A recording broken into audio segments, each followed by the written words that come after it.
നമസ്കാരം, ഇത് one India Malayalam.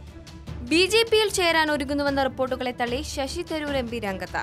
സമൂഹമാധ്യമത്തിൽ പോസ്റ്റ് ചെയ്ത കുറിപ്പിലൂടെയാണ് താൻ ബി.ജെ.പിയിൽ ചേരുന്നുവെന്ന തരത്തിൽ പ്രചരിക്കുന്ന വാർത്തകളെ അദ്ദേഹം തള്ളിക്കളഞ്ഞത്.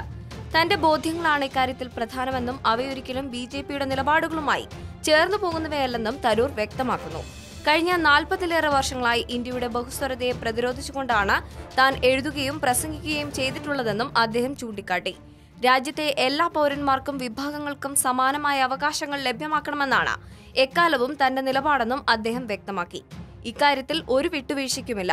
യാതൊരു അടിസ്ഥാനവും കൂടാതെ ഞാൻ ബി.ജെ.പിയിൽ ചേരുന്നുവെന്ന തരത്തിൽ വാർത്തകൾ പ്രചരിക്കുന്നത് ഇതാദ്യമായിട്ടല്ല.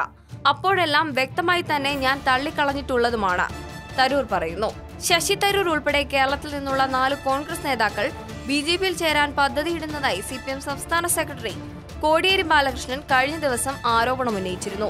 KPCC president M.M. ഹസനെ ഉദ്ധരിച്ചായിരുന്നു കോടിയേരിയുടെ ആരോപണം. എന്നാൽ ഇക്കാര്യം ഹസൻ നിഷേധിച്ചിരുന്നു. കോൺഗ്രസിൽ നിന്ന് ബി.ജെ.പിക്ക് ആളെ പിടിച്ചുകൊടുക്കുന്ന പണി കോടിയേരി ബാലകൃഷ്ണൻ ഏറ്റെടുത്തിരിക്കുകയാണെന്നായിരുന്നു M.M. ഹസന്റെ മറുപടി. തിരുവനന്തപുരം MP ബി.ജെ.പിയിലേക്ക് പോകുമെന്ന് താൻ പറഞ്ഞിട്ടില്ല.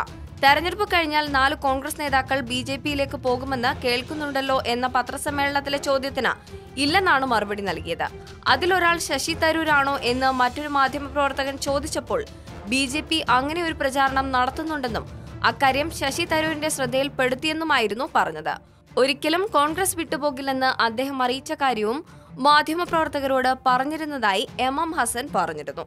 ഈ വാർത്തയോട് നിങ്ങൾക്കും പ്രതികരിക്കാവുന്നതാണ് കമന്റിലൂടെ. കൂടുതൽ വാർത്തകൾക്കായി വൺ ഇന്ത്യ മലയാളം സബ്സ്ക്രൈബ് ചെയ്യുക.